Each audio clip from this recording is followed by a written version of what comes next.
पाहुयात पुढची बातमी। नाशिकच्या टीसीएस मधल्या धर्मांतर आणि महिला कर्मचाऱ्यांच्या लैंगिक अत्याचाराचं प्रकरण समोर आलं आणि यामध्ये दररोज काही ना काहीतरी धक्कादायक असं समोर येत आहे।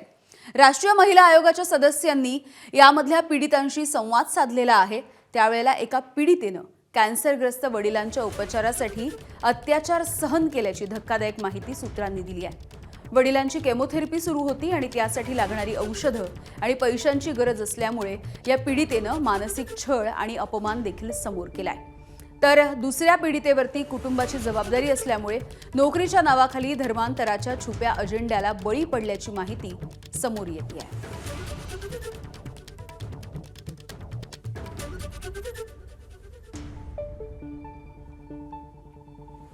नाशिकचं जे प्रकरण आलं आहे ते अत्यंत गंभीर असं प्रकरण आहे आणि या प्रकरणाची व्याप्ती आणि गंभीरता हे दोन्ही पण लक्षात घेऊन राष्ट्रीय महिला आयोगानं या प्रकरणाचा सुमोटो कॉग्निझन्स घेतलेला आहे आणि एकंदरीतच हे प्रकरण कसं पुढं गेलं आहे, त्याची व्याप्ती काय आहे आणि त्याच्यामध्ये अजूनही काही धागेदोरे आहेत का, जे राष्ट्रीय आंतरराष्ट्रीय स्तरावर पण पुढं ते गेले आहेत का, किंवा काय त्याच्यामध्ये तथ्य आहे, हे सगळं ही कमिटी बघते आहे।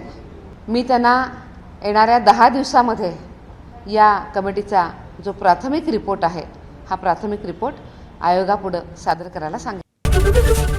एबीपी माझा, उघडा डोळे बघा नीट।